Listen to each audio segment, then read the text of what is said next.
Bom dia, Ju. A paz.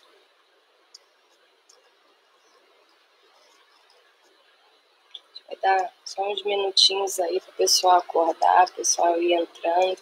Bom dia, irmão Dório, irmã Eni, bom dia, paz.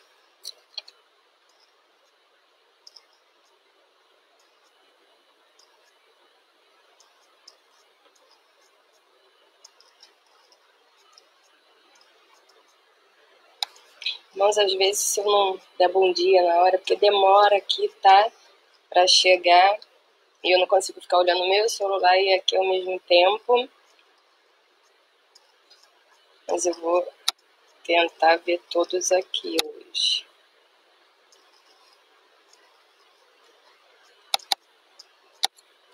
Bom dia, irmã Aniele. Deus abençoe, seja bem-vinda. Bom dia, irmão Adilson, paz.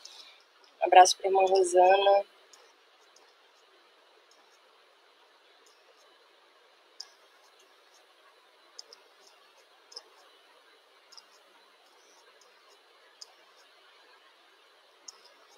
Só tá dando um tempinho para o pessoal chegar.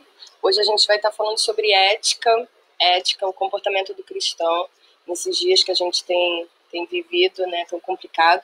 É um tema muito, muito complexo. A gente vai resumi-lo, mas ele é de extrema importância para a nossa vida cristã.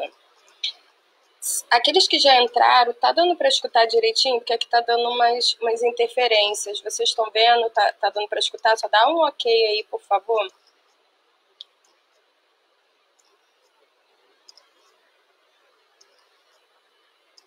Tá dando para escutar direitinho?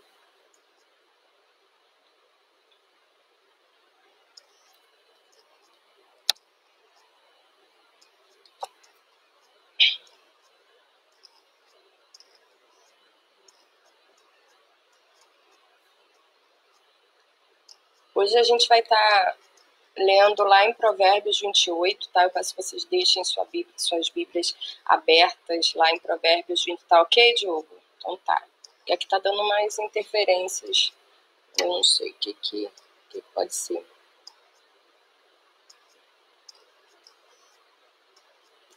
A gente vai estar orando nesse momento.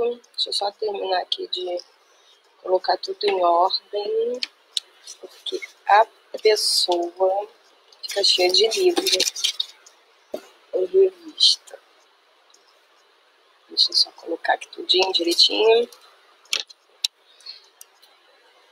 Pai, presbítero Joel, Pai do Senhor, bom dia, ok. Então tá. Então a gente vai começar orando, tá? Que o Senhor possa estar nos conduzindo. Esse tema aí, bem, como eu falei logo no começo, ele é bem complexo, só que a gente vai reduzir aqui, né, resumir, mas ele é muito importante para a nossa caminhada cristã, né? A gente pode achar que ética é algo só que a gente aprende na escola, né? Antigamente tinha moral e cívica, né? A gente tinha moral e cívica na minha época. Mas meu filho hoje tem ética na escola. Só que não é algo que a gente só aprende, é uma disciplina na escola, né? Ética a gente usa para tudo na nossa vida, sem mesmo a gente ter essa consciência que a gente está usando. E aí a gente vai ver mais à frente o que é ética, tá? Já tô dando spoiler aqui, já tô passando pro final. Mas a gente vai estar orando para estar dando início a essa aula de hoje. Oremos. Senhor nosso Deus e nosso amado Pai, grande é o Senhor, digno de todo louvor e de toda adoração. Pai, como é bom estar na Tua presença, Senhor, falar contigo logo pela manhã. Deus, eu te peço, Senhor, misericórdia, Senhor, que a Tua graça esteja sobre nós nesse momento. Conduza, Senhor Jesus, esse estudo, Senhor, para a honra e glória do Teu nome, para a edificação do corpo de Cristo. Senhor, que eu não venha falar nada de mim mesmo, Senhor, mas que tudo venha, Senhor, para Te exaltar, Senhor, e para a edificação, Senhor, da minha edificação, Senhor, e dos meus irmãos. Senhor, fala conosco, abra nossa mente, abra o nosso coração, Senhor, para que possamos entender a Tua palavra. Fala, Senhor, conosco nessa manhã. Fica com aqueles, Senhor Jesus, que estão em casa, Senhor, dos seus familiares, Pai, assistindo, Senhor, que o Senhor esteja dando cada dia mais, Senhor, vontade, Pai, de conhecer a Ti cada dia mais, Senhor, de aprender, Senhor, mais e mais de Ti. Fica conosco, Senhor, nessa manhã, é o que eu te peço, no nome santo do Senhor Jesus. Amém e amém. Irmãos, antes de começar, a nossa revista, tá, é essa daqui, é um guia para viver bem. A gente está estudando Provérbios, eu estou sempre falando. Os meus estudos, eu baseio todos eles no livro como está sendo em Provérbios. A educadora religiosa tem esse livro, né, que é uma bênção.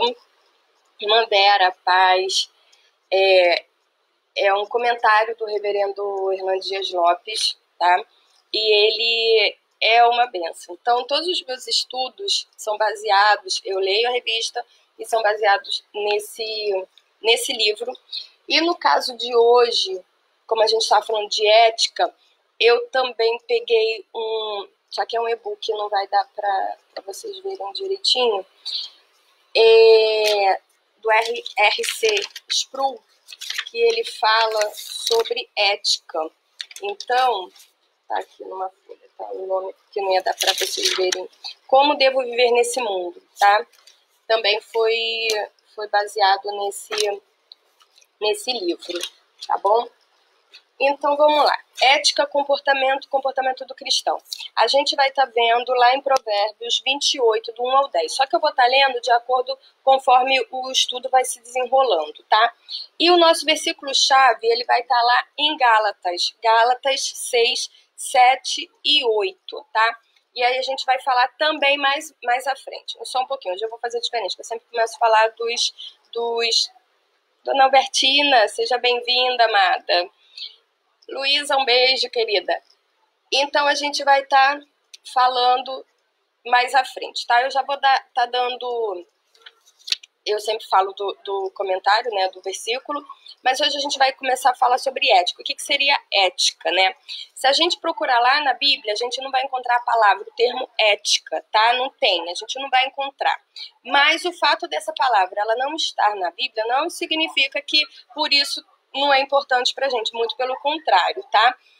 O que significa ética para nós cristãos é de extrema importância.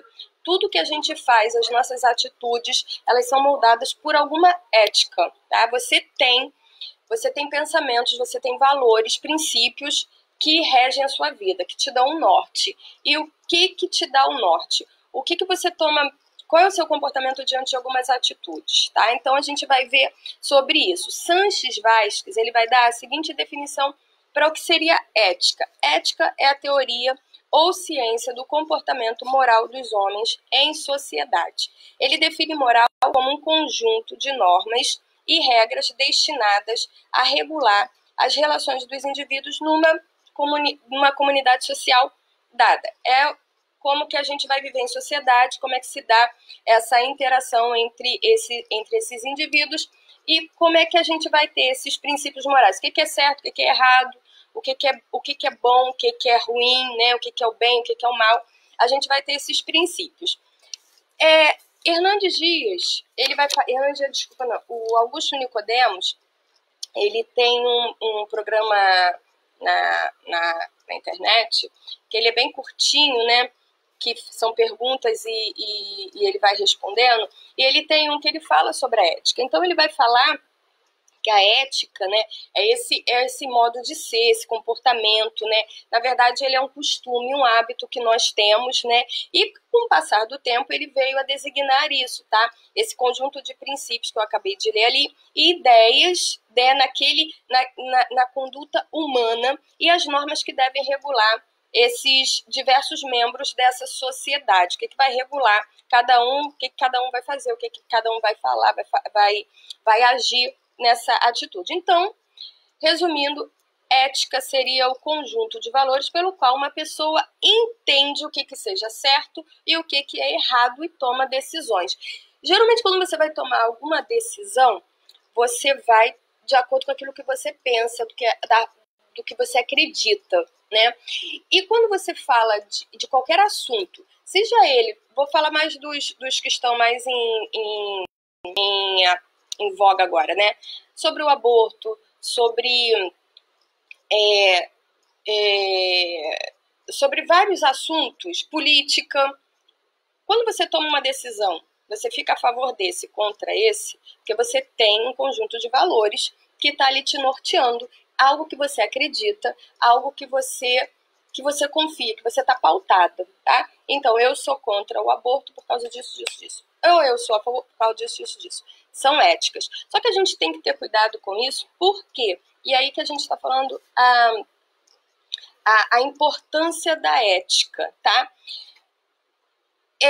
A gente aqui vai falar da ética cristã, a ética que ela é baseada na palavra do Senhor, né? Ela é baseada naquilo que a gente tem como regra de fé, que é a Bíblia, as Escrituras Sagradas.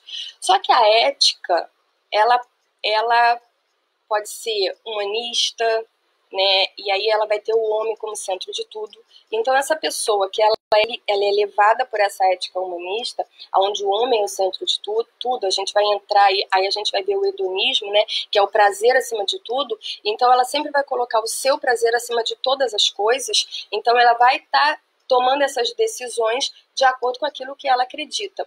A gente pode ver também a naturalista, a natureza, enfim. Só que a gente não vai entrar nesse debate, tá? A gente vai ficar aqui na ética cristã, porque é de extrema importância para nós cristãos hoje analisarmos e vermos o que nós temos pautado a nossa vida, tá? Então, no livro de Provérbios, a gente vai encontrar normas éticas que regem a vida cristã, tais como preceitos, admoestações, lições morais, tudo isso a gente encontra ali em Provérbios. Entretanto, dificilmente a expressão falta de ética, assim como a gente não encontra ética, a gente também não vai entrar falta de ética sendo usada na Bíblia, né? Só que, a exemplo disso, a gente vai ver a necessidade da ética na política, uma vez que os candidatos ali, né, que estão, que falam que vai lutar ali contra a corrupção na vida pública, na verdade ele faz um discurso, mas quando ele chega lá ao poder, na prática, há um longo caminho e isso não acontece. Provérbios também vai falar sobre isso, né? Provérbios 29, depois vocês olham com cuidado, só uma introdução, tá? Provérbios 29, versículo 2, 18 e 16. Então, a ética cristã, ela é uma disciplina de alta relevância para nós hoje, tá? Às vezes as pessoas podem, mas é só para pastores, para professores, para líderes evangélicos. Ela é essencial para todos, tá? Porque ela, se a gente observar em todo o nosso âmbito ali, tá? O nosso comportamento moral, familiar, social e profissional das pessoas, elas são moldadas por essas atitudes que a gente toma. Então, cada um de nós tem uma ética, tá? É influenciado ou pelo relativismo, ou pelo pluralismo, ou pelo cristianismo, tá? Nem sempre a gente vai estar consciente desses valores. A gente, às vezes, toma decisão e a gente não para pensar, tô tomando porque eu penso isso, eu acredito nisso. A gente faz já no automático.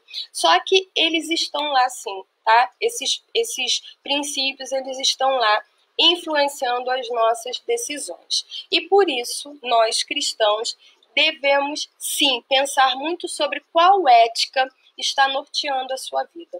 Qual ética você tem se baseado para tomar certas decisões, né? Então, para dar um exemplo assim mais prático, no livro, na revista, né? Não sei se só veio dos professores. Ele vai falar que todas as pessoas do mundo têm uma fórmula de viver. Cada um de nós temos uma fórmula, um jeito de olhar a vida, de viver, né? Só que aí ele vai falar que há pelo menos três que são gerais e práticas. Aí ele vai falar que é a ética de Marta, a ética de Maria e a ética de Judas, tá? O que seria isso? O que seria a ética de Marta? A ética de Marta, ela via a vida de qual maneira? De bem servir, né? Marta era aquela típica dona de casa que estava ali agitada, fazendo as coisas, servindo aos outros, né? Então, o ideal dela, o prazer dela, ela tá ali prestando um serviço aos outros, né? São aquelas pessoas que escolhem, muitas vezes, o altruísmo, né? Essa seria, então, a ética de Marta, tá? O jeito dela viver a vida seria esse. A ética de Maria, então, seria o quê? O que seria a ética de Maria? A ética de Maria era aquela de reverência, né, espontânea, profunda e inteligente. A Maria, ela sacrificava repouso, recurso, tempo, comodidade, tudo para quê? Para se dedicar ali aos valores espirituais, aos valores eternos, né? É a ética daqueles que adoram e adoram, amam fazer, buscar o Senhor, fazer a obra ali do Senhor e servem silenciosamente. Já de Judas Iscariotes, né? A gente vai ver que como é que ele via a vida? Era do egoísmo, né? Ele, para esse falso amigo de Cristo, então, esse discípulo ali traidor, ele tudo girava para ele, né? Tudo girava, o mundo girava ali em torno do bem temporal, do dinheiro, da economia, né? Então é a ética de quem só quer o bem pessoal, só vem a mim, né? Então ele só quer para ele. Então a gente pode olhar e falar assim, e eu me encaixo um pouquinho nessa, eu me encaixo um pouquinho naquela, né? Pode acontecer isso. Mas a gente tem que ver que tudo que a gente fizer nessa vida tem uma consequência eterna. Todas as minhas atitudes hoje, aqui, agora, vai ter uma consequência no porvir. Tem uma consequência, seja ela aqui, a gente já falou sobre a preguiça nos outros estudos. Se eu sou preguiçoso, se eu não faço nada, aqui mesmo nessa vida eu vou sofrer as consequências disso, né? A gente viu as consequências. E da mesma forma, tudo que eu planto, eu vou colher. E tudo que eu planto aqui, eu vou colher na eternidade, né? Como é que tem sido a minha vida? Como é que eu tenho regido a minha vida? Qual a ética que eu tenho olhado, né? Quais são os princípios e valores que eu tenho tido e que eu estou agindo de acordo? Ou eu falo que eu sou cristã e ajo com uma forma totalmente diferente, uma ética que não tem nada a ver de cristianismo ali. Como é que eu tenho agido? Como é que eu tenho feito? Então a gente vai ver que tudo que a gente fizer aqui, se a gente plantar o bem, a gente vai colher o bem. Agora, se a gente plantar o mal, a gente vai colher o mal, né? Então eu vou ler Gálatas 6, 7 e 8. Ele vai falar assim: aquilo que a pessoa semear, isso também colherá. Quem semeia para a sua própria carne, da carne colherá corrupção. Mas quem semeia para o Espírito, do Espírito colherá vida eterna. Não é verdade? Aqueles que afirmam ser nascidos de novo, né? Que conhecem a Cristo, que seguem a Cristo, que têm o Espírito Santo de Deus, mas ao mesmo tempo deliberadamente semeia na carne, semeia a corrupção, semeia o mal. Ele quer, na verdade, satisfazer seus desejos pecaminosos. Eles estão zombando de Deus, eles estão escarnecendo de Deus, não é verdade? Porque eles estão desprezando tudo aquilo que o Senhor tem falado na palavra dele, né? Então, a gente não pode achar que a gente vai plantar o mal e vai colher o bem. Não tem como, né, fazer isso. Então, que ninguém se engane. Essas pessoas, elas não ceifarão a vida eterna, como o Hernandes Dias ele vai falar, tá? Mas a corrupção e a morte eterna, né? Não tem como. Irmãos, o Deus do cristianismo, o nosso Deus, ele é soberano, ele é sábio, ele é reto. E em última análise, né, interessado em justiça. Né? Ele é interessado em justiça. Ele não somente ele é interessado em justiça, mas ele também assume o papel de juiz. Ele é o nosso juiz. Ele julgará sobre nós, né? Então, um dos axiomas do cristianismo, R.C. Sproul, ele vai falar isso, é que as nossas ações serão julgadas. Quer você queira, quer não, a gente vai ser julgado um dia, né?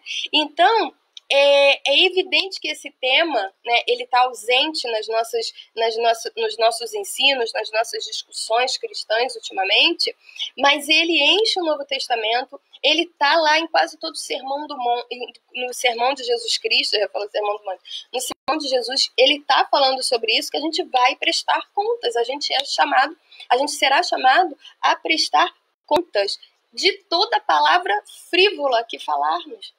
a gente vai ser julgado, né? Então, no último dia, não será a nossa consciência que vai lá nos julgar, né? Vai nos acusar, mas será o próprio Deus. Por que eu estou falando isso? A gente fala da colheita, né? Eu tenho que ver o que eu estou plantando. O que eu estou plantando? Porque eu vou ser julgado sobre isso. Aqueles que buscam as leis, né? Que buscam as leis, que subornam, que são corrompidos ou que corrompem os outros, o que eles estão plantando? O que eles estão mostrando de ética aqui, né? Agora, aqueles que usam armas de injustiça contra o outro, o que eles estão plantando? Não é isso que o cristão precisa fazer, não é isso que ele tem que fazer, não é verdade? Então, o que uma pessoa semear, isso ela ceifará. Então, em vez de agir com violência contra o seu próximo, o ser humano ele deve o quê? Aplicar o seu coração ao ensino, a aprender mais e mais de Deus, a colocar os seus ouvidos no conhecimento do Senhor, para que nós possamos amar a justiça, para que nós possamos praticar a misericórdia, para que nós possamos andar humildemente diante do Senhor de maneira correta, de maneira justa, né? Então, ele vai falar aqui, o alvo dessa lição, então, hoje, é exatamente essa, é a gente se posicionar a respeito, então, da ética cristã em nossos dias, é ter uma posição firme diante de tudo isso que está acontecendo ao nosso redor, né? É ter uma aspiração, uma vontade, um desejo de ter uma vida pautada pela ética, a ética cristã, tudo aquilo que o Senhor me fala, porque é para o meu bem, né? E a partir daí eu vou o quê? Eu vou me empenhar de viver de forma justa, viver de uma forma honesta, semeando a justiça, não praticando a injustiça. Até porque eu sei que tudo aquilo que eu semear, eu vou colher. Se eu ajo com justiça, o Senhor será justo. Agora, porque ele é justo, e a gente vai chegar lá à frente. Agora, se eu ajo com injustiça, o que eu posso esperar? Não é verdade? Então, esse é o alvo dessa lição de hoje, né? Que a gente possa buscar por uma ética cristã genuína, porque é o único caminho capaz de nos conduzir à verdadeira justiça, tá? Verdadeira justiça. Aí você pode me perguntar, mas então, o que é justiça? O que é justiça? No dicionário Strong, ele vai falar que é um comportamento irrepreensível e íntegro. Ações retas, atitudes corretas, como se esperam de Deus e das pessoas quando julgam, tá? Então, a palavra justiça, ela vai descrever a postura e as ações que Deus possui e que espera que o seu povo também preserve. Então, se você fala que é filho de Deus, você precisa estar tendo essa atitude ética, essa atitude íntegra, né? Ele é inequivocadamente justo. A justiça é inteiramente a sua prerrogativa. Tudo isso está lá no dicionário, está Strong. Seu povo, então, deve semear o quê? A justiça. E como recompensa, receberá a justiça. Leia lá em Oséias, olha o que Oséias 10:12 vai falar. Oséias 10:12. Semeai para vós em justiça, ceifai segundo a misericórdia, lavrai o campo de lavoura, porque é tempo de buscar o Senhor até que venha e chova a justiça sobre vós. Semeai para vós em justiça, ceifai segundo a misericórdia, tá? Ele vai tratar o seu povo segundo a justiça e irrepreensibilidade que eles demonstram. Se você depois olhar, vai lá em 2 Samuel 22:21. Ezequiel 3:20 também vai falar sobre isso. Ezequiel 3:20. Anotei aqui. Semelhantemente, quando o justo se desviar da sua justiça e fizer maldade, e eu puser diante dele um tropeço, ele morrerá. Porque não o avisando tu, no seu pecado morrerá. E suas justiças que praticara não virão em memória, mas o seu sangue da tua mão o requererei. A gente precisa ter essa atitude. Romanos também vai estar falando sobre isso. Romanos 8, 13 e 14. Olha o que Romanos fala. 13:14. Porque se viverdes segundo a carne, morrereis. Mas se pelo Espírito mortificardes as obras do corpo, vivereis. Porque todos os que são guiados pelo Espírito de Deus, esses são filhos de Deus. Então, o que está te guiando? Se você fala que é filho de Deus, que você nasceu de novo, é o Espírito Santo que tem que te guiar. Então, a gente precisa ter uma ética cristã genuína, que nos leve a produzir verdadeira justiça, a semear justiça, a plantar justiça. Não é verdade? Então, o Espírito Santo que ele habita em nós, né, ele transforma o nosso pensar, ele transforma a nossa vida, mas a gente tem que deixar ele nos transformar. Ele entra, a gente tem que pedir, Senhor, habita cada dia mais em mim, transforma o meu modo de falar, de agir, de pensar, transforma tudo em mim, porque em todo tempo eu preciso estar em harmonia com as Escrituras, eu preciso estar em harmonia com aquilo que a palavra do Senhor me fala, me opondo verdadeiramente aos desejos pecaminosos que vêm da nossa tendência carnal, né, que é uma luta diária. Então eu preciso, né, ter fazer essa oração, pedindo verdadeiramente ao Senhor que Ele ajude, né, nessa caminhada. Então, a gente vai ver agora, a gente falou da semeadura, né? A gente tem que ver que hoje, nos dias atuais, a justiça e a injustiça, elas são práticas que têm grandes efeitos na sociedade. Esse tal de... Bom dia, pastor Jorge. Bom Maria, Deus abençoe. O que a gente tem visto, né? É tudo muito relativo. Então você não pode se posicionar que você é chamado disso, daquilo. A gente sabe que a gente tem que falar com amor, com sabedoria, e a gente tem que buscar na palavra, a gente tem que estar pautado na palavra, tá? E aí a gente vai ver, agora eu peço que você abra lá em Provérbios 28, e aí a gente vai estar fazendo a leitura de acordo com aquilo que a gente vai estar lendo, tá? O que a pessoa pode ceifar quando ela semeia injustiça? Né? O que ela pode estar ceifando? Então, a gente vai ver aqui algumas características, né, daqueles indivíduos que semeiam a injustiça, e depois a gente vai ver porque tudo isso tem um paralelismo, né? Tem o injusto e tem o justo, né? Então, está sempre ali em paralelo um ao outro. A gente vai ver o homem que semeia injustiça, o que ele colhe? Ele vai colher injustiça. E o que seria a colheita da injustiça? Bem-vinda, prima. Um beijo, Pati. O que seria, então, ali a colheita da injustiça? Se você ler Provérbios 28, do 1 ao 10, ele vai estar falando sobre isso, tá? Eu já li Gálatas 6, tá? Porque ele vai falar aqui, ó, a colheita da injustiça, não se iludam. Lembre-se de que vocês não podem desprezar o Deus e escapar. Um homem sempre colherá justamente o produto da semente que ele plantou. Se ele plantar a fim de agradar os seus próprios desejos maus, estará plantando a semente do mal e, logicamente, fará uma colheita de ruína espiritual. Isso é a Bíblia Viva, tá? Uma outra versão que eu tinha lido na minha. Então, essa é a Bíblia Viva. Ele está aqui falando, né? O que a gente plantar, a gente vai colher, tá? E o que o injusto ele colhe? O injusto, ele vai colher medo, ineficiência, ele vai colher prejuízo financeiro e ruína profissional, ele vai colher também uma ignorância progressiva e uma frieza espiritual, ele vai acabar se afastando, ele se afasta totalmente de Deus, né?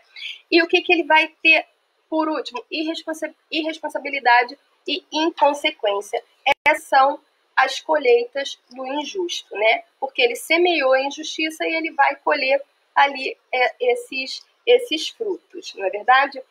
28:1 de Provérbios vai falar assim, ó, fogem os ímpios sem que ninguém os persiga, mas qualquer justo está confiado como filho do leão. Tá vendo que ele está sempre fazendo um paralelo ali, né? Primeiro ele fala, fogem os ímpios sem que ninguém os persiga, mas qualquer justo está confiado como filho do leão. Ele fala aqui que o injusto, o ímpio ou injusto, né? Ele foge. Quem procura andar na vereda da honestidade não teme por seus atos, né? Não precisa ficar com medo. né? Pois tem como retaguarda a bondade e a misericórdia do Senhor, como diz lá em Salmos 23:6, né? O desonesto, por sua vez, ele tem medo até da sua sombra. É a pessoa que ele vive assombrada por qualquer coisa. Às vezes o medo dele não é nem real, mas está na cabeça dele, está na consciência dele, né? A consciência perturbada, né? Porque ele, de tanto mal que ele faz, ele já fica com aquilo na cabeça dele, que ele já começa a imaginar, ele já começa a ter ali, criar ali os seus próprios fantasmas, né? A mente dos perversos, então, eles começam a gerar um desassossego para eles. Eles não têm paz, nem quando eles dormem, eles têm paz, eles têm medo até da sua própria sombra. Então, verdadeira é a palavra quando adverte. Aquilo que a pessoa semear, isso também ela colherá, né? Então, você pode ver aqui que o medroso, a pessoa aquela que tem medo de todas as coisas, né? Tem medo de tudo, porque ela planta injustiça. Ela só sabe fazer o mal. E então ela pensa em todos os perigos possíveis, porque ela tem conhecimento do que ela fez, então ela já imagina o que vão fazer com ela, então ela não tem paz, né? Ela focaliza todas as possibilidades de derrota, porque ela já tem medo de todas as coisas mesmo, né? Não é verdade? Então, essa é a colheita daquele que age com injustiça, daquele que é mal com o seu próximo.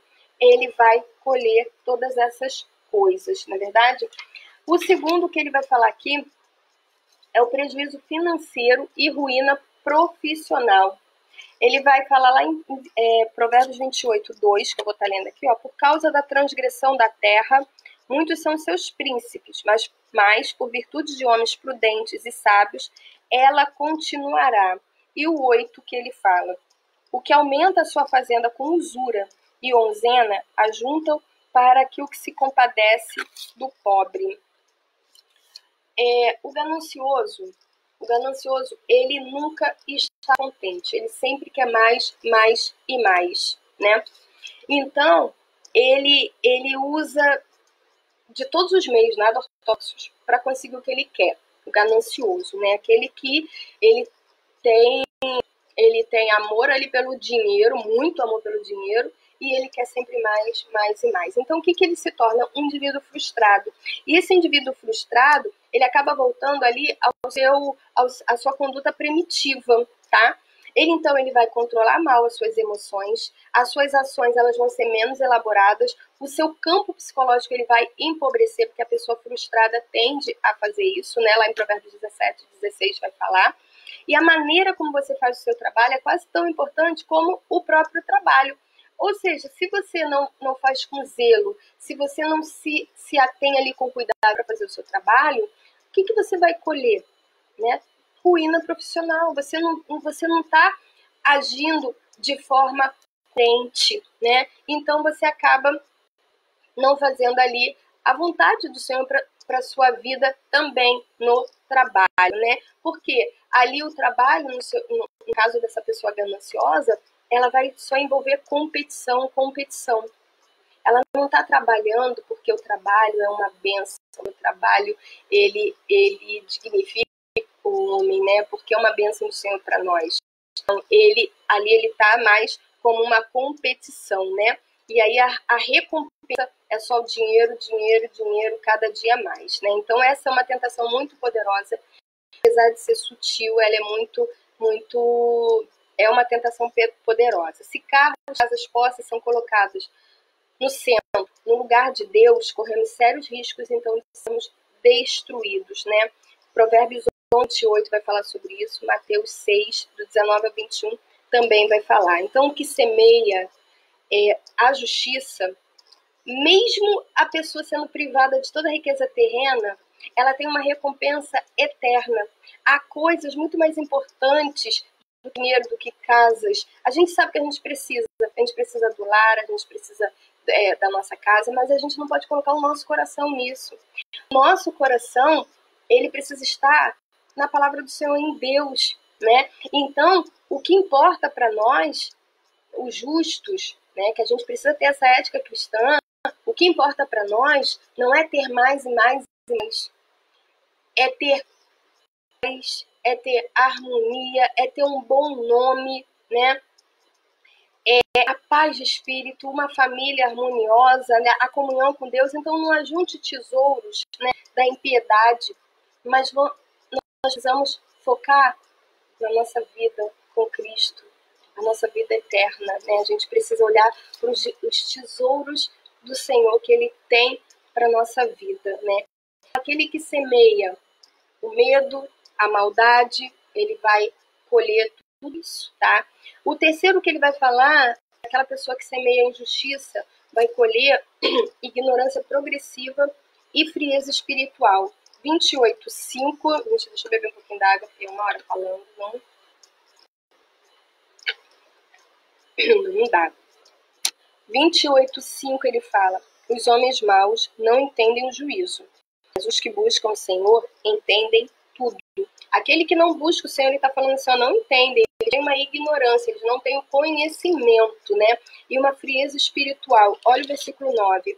Que desvia os seus ouvidos de ouvir a lei, até a sua oração será abominável. É a palavra do Senhor quem diz. O que desvia os seus ouvidos de ouvir a lei, até a sua oração será abominável. Então, os maus, ainda que cultos, ainda que inteligentes, essas pessoas não entendem o que é justo. Eles não compreendem, né? Não porque eles são obtusos de mente, não é isso, mas eles porque são corruptos de coração. Porque a ética, os princípios, valores que norteiam a sua vida são maus. Então, Deus não ouve a oração dos ímpios, dos iníquos, dos injustos. Deus tem prazer em ouvir e atender a oração daqueles que o buscam, daqueles que têm prazer na sua lei, meditam na sua lei. Então, aquele que tem já o coração corrupto, aquele que busca o mal, Deus não se agrada. Então, ele acaba caindo nessa ignorância progressiva e nessa frieza espiritual, né? Ele vai falar aqui, o mundo é como um moinho, no qual somos varridos para trás se não estivermos conscientemente firmes na fé. A gente precisa estar firmados. A gente precisa ter segurança para que não venha qualquer vento de doutrina, qualquer ética e te abale, e te faça ir para cá e lá para o outro lado. A gente tem uma rocha e a gente precisa ficar firme nessa rocha, que é Cristo, é sua palavra. Então, o prazer de Satanás é perturbar o moinho de tal maneira que vai ficando cada vez mais fácil cair na depravação da carne. Tudo isso vem numa progressão. Hoje você fala, não tem nada a ver se eu tomar essa decisão. É um pouquinho contrário à palavra de Deus, mas não tem problema. E aí você dá o primeiro passo. Daqui a pouco você vai dar 2, daqui a pouco você vai dar 3. Quando você olhar para trás, você está tão afastado da palavra do Senhor. Você está tão afastado que o pecado já não te incomoda mais. Você já fica com aquela frieza no coração, né? É isso que Satanás quer. É isso que ele deseja, né? O alvo maior dele não é o mundo já está nele, mas ele quer buscar os escolhidos, aqueles que estão na presença do Senhor. Vigie cada dia mais, né? Mas, contudo, os nossos recursos, os nossos recursos são muito mais eficientes, né? Porque Deus coloca à nossa disposição armas ofensivas e defensivas de que precisamos, a fim de permanecermos firmes e resistirmos ali às tentações do diabo. A gente pode ver em Efésios 4, 17, 18, Efésios 6, que a gente vai ver ali todas as armas, né? Que o Senhor nos disponibiliza para isso. Então a gente precisa ficar firme na palavra do Senhor. É conhecer a palavra do Senhor. Irmãos, quantos cristãos se dizem cristãos há anos na igreja, mas não conhecem a palavra do Senhor? Quando você fala, mas o que a Bíblia fala sobre esse assunto? Não sei. Eu não estou aqui falando que eu sei tudo. Eu não sei tudo. Por isso que semana passada a gente falou, a gente sempre tem que estar buscando mais e mais o conhecimento. Mas a gente tem que ter o desejo, ansiar. Eu posso até falar, eu não sei, mas eu procurar saber. Vou ver o que a palavra do Senhor está me falando isso. Antes de eu tomar qualquer atitude, ainda mais se eu não tenho certeza se isso agrada ou não ao Senhor, eu vou na palavra do Senhor. Ela vai ter todas as respostas e igualzinho aquilo que eu estou falando, não. Como eu falei, ética não aparece na Bíblia. Mas o Senhor, ele é tão maravilhoso, ele não nos deixa no escuro. Ele sempre nos mostra o caminho na palavra dele, né? Em algum princípio, a gente vai ver na palavra para a gente tomar aquela aquela decisão. Por último, a colheita do injusto é irresponsabilidade e inconsequência. Em Provérbios 28, 9 e 10, eu já li, o 10 ele fala: o que faz, os retos se desviem para um mau caminho, ele mesmo cairá na sua cova, mas os sinceros herdarão o bem. Andar no mau caminho é um erro, mas desviar o reto para esse mau caminho é ainda pior. Né? O mal que uma pessoa semear contra o próximo virá sobre ele mesmo. É pior ainda se só ele estiver caminhando ali. É uma irresponsabilidade muito maior você levar outra pessoa para o caminho mal, para o caminho errado. E aí ele vai falar aqui no estudo dos pais crentes, como a gente tem que prestar atenção no como é que a gente está preparando os nossos filhos para enfrentar os desafios, os perigos que a vida lhe oferece. Os 15, do 11:32 vai falar também sobre isso. O que a gente tem ensinado aos nossos filhos? Como que a gente tem ensinado a ética cristã? Ah, mas ele é criança, ele não aprende. É desde pequeno que ele vai aprender. É exatamente desde pequenininho que ele vai aprender isso. Mas como é que você está sendo? Você está sendo irresponsável? Você está sendo negligente? O Senhor tem nos dado filhos, né? Os filhos são heranças do Senhor. É uma responsabilidade que Ele nos dá. E a gente vai prestar conta deles ao Senhor. O que a gente tem feito, o que tem ensinado, o que tem falado. A mesma coisa com aquele seu discipulado, aquela pessoa que você está discipulando. O que você tem falado, como é que você tem ajudado essa pessoa. Qual tem sido a ética cristã que você tem agido com ele? Você está realmente demonstrando uma ética? Porque apenas você pode estar indo para o mau caminho, mas você está levando outras pessoas, né, para o mau caminho. Então ele vai falar que o que faz com que os retos se desviem para o mau caminho, ele mesmo cairá na sua cova. Ele mesmo cairá na sua cova. Então a gente precisa ter cuidado, nós como pais, a gente precisa tomar cuidado, porque às vezes a gente comete um erro terrível quando assume uma responsabilidade além do normal por aquilo que os seus filhos vierem a ser, né? O que a gente está fazendo, o que a gente está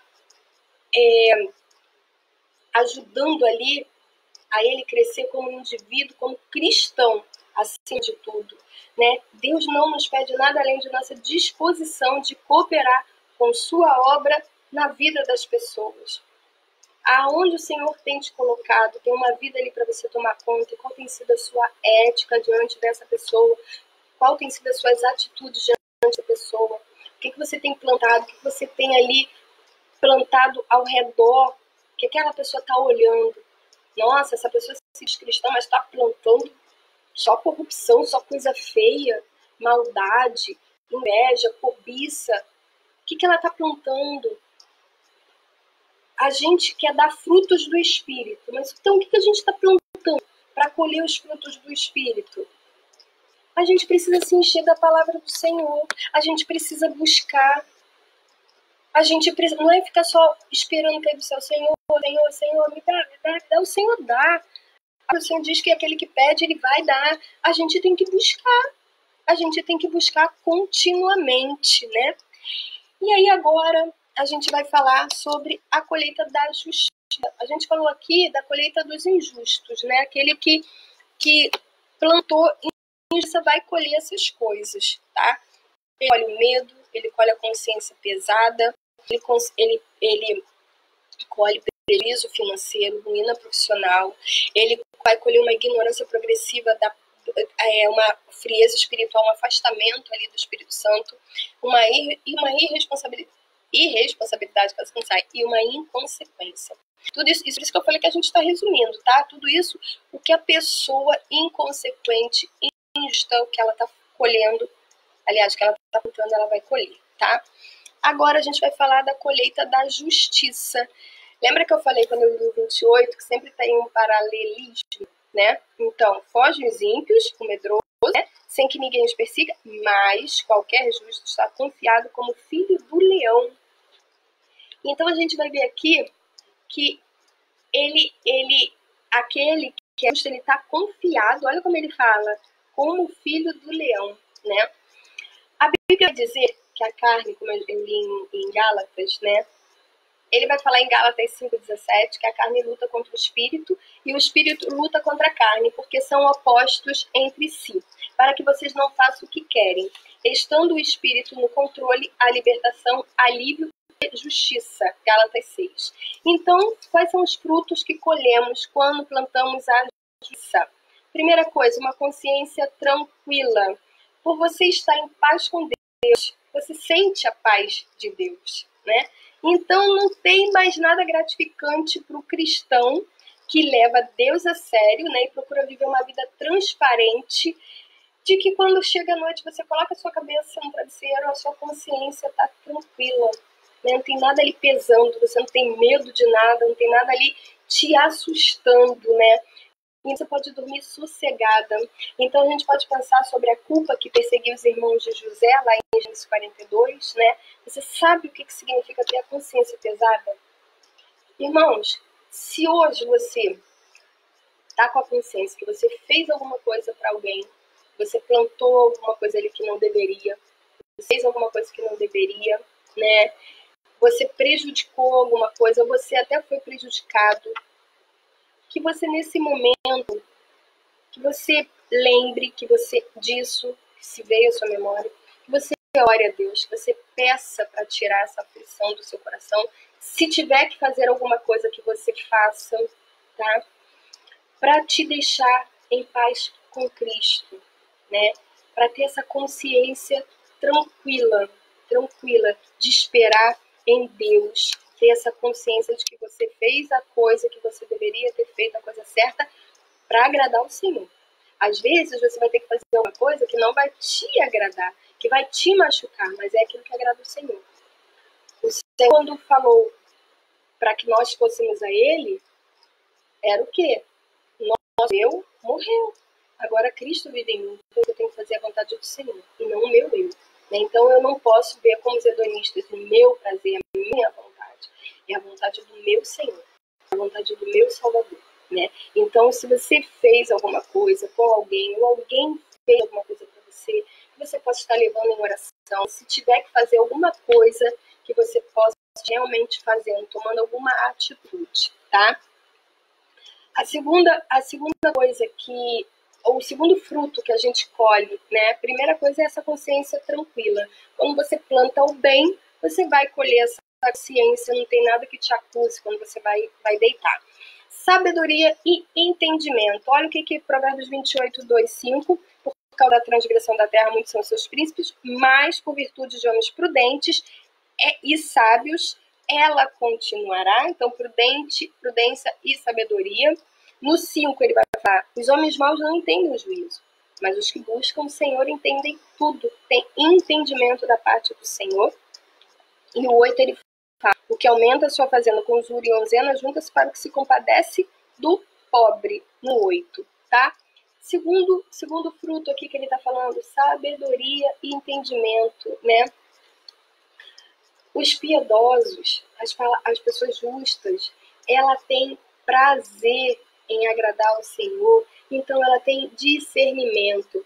Irmãos, quando eu falo justo, o justo é aquele que é reto, que anda nos caminhos retos do Senhor. Não é aquele que é perfeito, que não tem defeito, não é isso. Mas ele tem um determinado padrão de acordo com a vontade do Senhor, de acordo com a vontade de Deus. Então, Provérbios, a gente já falou sobre isso, ele vai ressaltar o valor da sabedoria e do entendimento, mostrando que ambas são qualidades que devem andar, tanto o entendimento quanto a sabedoria, porque a sabedoria sem entendimento ensoberbece a pessoa. Então, o homem sábio e entendido estuda e aumenta ali a sua força, né? Então, as duas coisas precisam andar junto, entendimento e sabedoria. Se você tiver muito entendimento e não ter sabedoria, a soberba vai entrar, né? Você precisa ter humildade. Lembra que a gente falou na passada, né? Eu sei que eu nada sei, mas eu sei quem tudo sabe, que é Cristo Jesus, tá? Então, sabedoria e entendimento. Edificam a casa sobre um bom fundamento. Aquele que é sábio, ele vai edificar a sua casa sobre um bom fundamento. A casa pode ser uma vida prudente e ética, como lá em Mateus 7, 24 e 25, né, que é a casa sobre a rocha.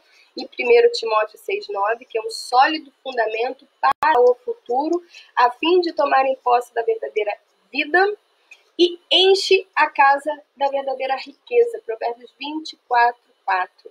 A mente, então, vem a ser um armazém de tesouros, de ideias e bons propósitos, enquanto, por outro lado, a ganância coopera para a ruína do homem, né? Então, que a gente possa buscar essa sabedoria e esse entendimento para a gente ter essa vida ética diante dos homens e principalmente diante do Senhor. O último fruto que eu vou falar aqui é uma vida abençoada. 28:10, que a gente já leu. O que faz com que os retos se desviem para o mau caminho, ele mesmo cairá na sua cova. Mas os sinceros, o que eles herdam? Herdam o bem. Deixa eu beber mais um pouquinho que deu picarro agora. Então, a verdade é que quem não deseja, né, ser abençoado, ter a bênção, eu não estou falando de bênção materiais não, tá? Todos, o que não é ruim, tá? A gente trabalhar para conseguir as coisas, não é isso. Mas a maior bênção que a gente pode ter é a presença do Senhor Jesus em nossas vidas, né? Todos buscam por um lugar ao sol, todos querem conquistar ali o seu espaço, nós queremos viver bem, né? Queremos viver e viver bem. Só em Jesus e na mediação do Espírito Santo que nós vamos ter essa garantia de uma vida feliz, de uma vida abençoada, de uma vida plena. Só nele, não há outro caminho. Quando eu coloco o meu centro em dinheiro, o dinheiro pode acabar. E quanto mais eu tenho dinheiro, mais eu quero, eu nunca vou me satisfazer, então eu não tenho como ter uma vida plena. Quando eu coloco no consumismo, eu preciso comprar as coisas, né? Aí a gente fala, as mulheres sempre, quando tá com um problema, vai pro shopping comprar. Agora deu ruim, né? Agora deu um problema sério, porque a gente não pode estar saindo nem shopping. Tô brincando, irmãos, mas porque o nosso prazer, a nossa alegria tem que estar na palavra do Senhor. Tem que estar buscando plenamente no Senhor. Todas essas coisas podem me faltar, mas a alegria do Senhor, ele permanece. Ele vai permanecer em mim, a alegria do Senhor, porque é a bênção maior que eu posso buscar. Então, a bondade e a justiça, quando a gente pratica, quando a gente tem uma vida ética, de retidão diante do Senhor, trazem bênçãos eternas para o cristão. O segredo de uma vida cristã abençoada pode também ser encontrada no livro de Provérbios, né? E ele aqui no estudo ele destaca algumas indicações úteis para o cristão que deseja uma vida abençoada. O que eu posso fazer? O que eu preciso fazer? Primeiro, atender a palavra de Deus. Busque a palavra do Senhor. É a minha instrução. Meus mandamentos devem ser a base de todo o procedimento do cristão. Toda a tua ética cristã está baseada nisso. Então a gente precisa buscar quem é governado pela palavra de Deus, se mostra uma pessoa verdadeiramente ética, correta, sabe discernir entre o bem e o mal. Só sei discernir entre o bem e o mal se o Espírito Santo tiver na minha vida, se eu tiver o conhecimento do Senhor Deus. Porque Deus é a própria sabedoria. Ele quem sabe, né? Ele é a minha verdade absoluta. Segundo, guardar a palavra de Deus. Então eu vou atender a palavra, eu vou buscar e eu vou guardar. As verdades contidas na palavra de Deus não devem ser esquecidas. O salmista declarou, guarda a tua palavra no coração para não pecar contra ti. Eu tenho que buscar diariamente e eu não posso me esquecer. A gente fala que sabedoria é aquele conhecimento, a informação que você tem e que numa determinada hora você vai lá e coloca em prática. Quando eu tomar alguma decisão e eu preciso estar ali usando a minha ética cristã, eu preciso me lembrar. Preciso lembrar o que a palavra fala. Terceiro, ter total confiança na palavra de Deus. Não é duvidar, eu acho que ela fala isso. Porque talvez a palavra falou isso, mas não é bem assim. A palavra de Deus, ela é o que ela quer dizer, sim, ela é fiel, ela não tem erro. Não é? Tem alguns teólogos que eles pegam Gênesis e tiram alguns versículos, alguns até capítulos, tá? Por causa da... Não é bem assim. É assim sim, é que a palavra do Senhor quis dizer sim, tá? Então a confiança em Deus deve tomar o lugar da confiança em si. Jeremias 17, 5, 7 vai falar sobre isso. Então, às vezes, um homem é seu próprio maior inimigo e seu próprio pior conselheiro. Eu preciso buscar o Senhor, eu preciso ter a palavra de manter o coração para não pecar contra ele. Eu não posso confiar em mim mesmo, no meu conhecimento ou no que eu acho que eu sei, tá? Eu preciso confiar em Deus. Então, eis o segredo, porque eles aumentarão seus dias e lhes acrescentarão anos de vida e paz. Está lá em Provérbios 3, 2. Irmãos, para concluir. Então, isso foram os frutos, são os frutos que a pessoa ética, uma ética cristã genuína, aquele que semeia a justiça, colhe. Tá? A função da igreja, aqui no contexto de Provérbios, é resgatar em seus membros, tá, um comportamento que venha dignificar a nossa fé em Cristo Jesus e renovar em nós a esperança da nossa vida eterna. A gente não pode ser só cristãos nominais. Eu preciso praticar. Eu preciso colocar tudo isso eu sei, que eu aprendo na palavra, em prática. Teoria e prática têm que andar juntas, não podem andar separadas. Eu sempre falo isso, teoria sem prática é hipocrisia. Não dá, não tem como. Então, o que a igreja precisa fazer? Resistir a todo tipo de comportamento dominante da sociedade pós-moderna, não concordar com a maldade que oprime as pessoas, tá?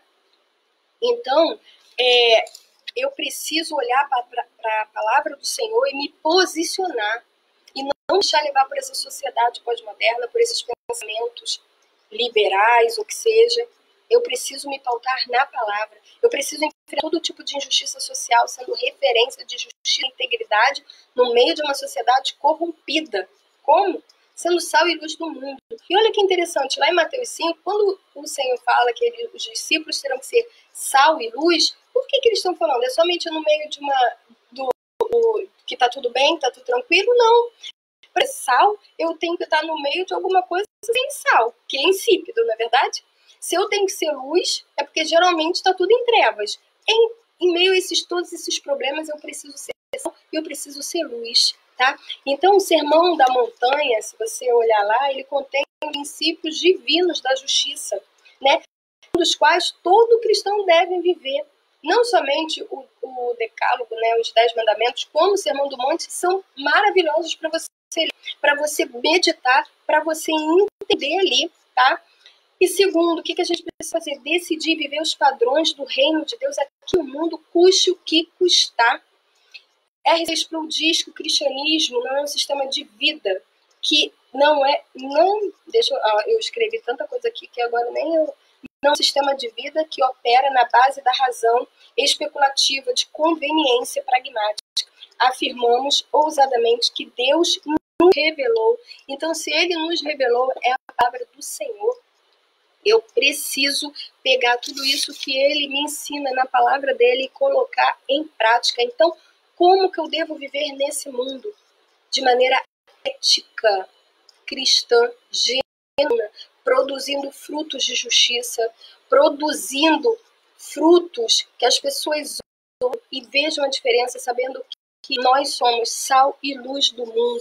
A responsabilidade ética é assunto, sim, cada vez mais discutido por causa dessa globalização.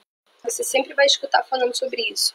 A sociedade, ela está exigindo mais transparência, mais respeito, a gente quer isso, não é verdade?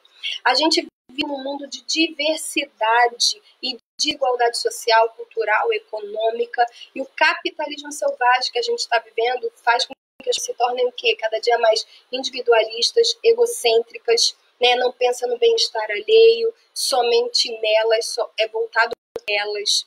Cabe a cada um de nós, cristãos genuínos, tá? Não apenas nominais, assumir o papel de cidadão para chegar ao objetivo final, que é um convívio harmônico entre os povos e, mais ainda, glorificar o nome do nosso Senhor. Porque se a gente faz alguma coisa que desonre a Deus, a gente está envergonhando o nome dele. E a palavra do Senhor diz que ai daqueles que envergonham o nome do Senhor, né? Então, esse é um comportamento eticamente correto. A gente precisa pensar, o nosso pensamento, ele tem que estar transformado, moldado pela palavra do Senhor, para que a gente possa tomar decisões, para que a gente venha a tomar decisões de acordo com a palavra do Senhor. E assim viver praticamente uma vida ética, né? E não produzindo frutos de injustiça, não produzindo frutos que não dignifiquem ao nosso Deus. Nós temos um nome que é o nome que está acima sobre todos os nomes, que é do Senhor Jesus Cristo. Já viu que quando a gente está com uma blusa, eu lembro que quando a gente estudava, e no Sara, mas na época a diretora era muito rigorosa. Se a gente tivesse com uniforme, mesmo que a gente estivesse fora do colégio, o nosso comportamento tinha que ser padrão, porque a gente estava com o uniforme do colégio. Era quando alguém fizesse, fulano é lá daquele colégio, porque estava levando o nome do colégio. A gente é cristão. A gente é a Bíblia aberta de muita gente. Muita gente não vai ler a Bíblia, mas vai ver a sua vida. Então a gente está levando o nome de Cristo. É o nome dele que importa. Então quando você fala que é cristã, qual tem sido a sua atitude? Qual tem sido as escolhas que você tem feito? O que você tem pensado sobre determinado assunto e tem dito? Qual tem sido a sua opinião sobre determinados debates? Sobre ideologias? Sobre quem você está até votando ou não? Tudo isso é parte da ética, do pensamento, dos conjuntos de valores que está norteando a sua vida. Que o Senhor possa estar te abençoando. Compartilhe esse vídeo. A nossa igreja está com os cultos online, tá? Quarta-feira, 7h15, domingo, 9 horas pelo Facebook, nosso centro de capacitação cristã. À noite, 7h15, o nosso culto. Nós também temos a classe de jovens, 10 horas da manhã, já começou. Agora no Instagram, tem sido bênção. Nos ajude em oração. A irmã Lu, a nossa extensão Brisa, está pedindo oração pelo marido dela, que está com suspeita do Covid, que a gente possa estar orando pelo esposo da irmã Ciene. Não sei se sabe que agora subiu, não estou vendo. Ela fala que está com sintomas e suspeita. Se você tem alguma oração que você queira colocar aí para a gente estar orando, tá? Que o Senhor possa estar abençoando cada um desses irmãos que estão acompanhando, tem sido bênção. Que nós possamos permanecer em oração durante esse tempo que o Senhor tem nos permitido ficar em casa. E fique em casa, cuidado, se cuida, tá? E não deixe de buscar o Senhor em todo o tempo, Deus os abençoe, desculpa qualquer coisa. Semana que vem a gente vai estar junto, se Deus permitir. Então vamos estar orando nesse momento. Oremos. Senhor, nosso Deus e nosso amado Pai, graças eu te dou, Senhor, porque até aqui o Senhor nos ajudado. Senhor, eu te peço perdão por todos, Senhor Jesus, os meus pecados, Pai, por tudo aquilo, Senhor, que não te agrada, que nós possamos ter, Senhor, uma ética cristã genuína, verdadeira, que possa produzir justiça, Pai, que os nossos frutos possam, Senhor Jesus, dignificar o teu santo nome. Deus, nesse momento te peço, Senhor, pelo esposo, Senhor, da irmã Lu, que o Senhor esteja ali abençoando, Pai, guardando ele, protegendo, livrando o Senhor de todo mal. Senhor Jesus, toma a tua serva também, dê calma, dê sabedoria, discernimento, Senhor, a ela, Pai, toda a sua casa, toda a sua família. Senhor Jesus, assim como cada irmão, Senhor, lá da Brisa também. Jesus, toma, Senhor, cada um desses que assistiram, Senhor, essa aula, que o Senhor esteja abençoando, Senhor, falando aos nossos corações, que possamos ter uma mudança, Senhor, de atitude, de mente, Senhor, uma postura que venha, Senhor, glorificar o teu nome e agir corretamente, Senhor. Fica conosco, eu te peço, no nome santo do Senhor Jesus. Amém e amém. Deus os abençoe. Bom dia, irmã Marlene, um beijo. Irmã Michele também, um beijo. Fica com Deus. Hoje eu acho que eu consegui ler todo mundo. Não sei, porque eu nunca consigo ler todo mundo. Irmã Thelma, bom dia. Pastor George. Acho que eu falei todo mundo hoje. Deus abençoe, tá? Fica com Deus. Continue a nós. Beijo. A paz do Senhor.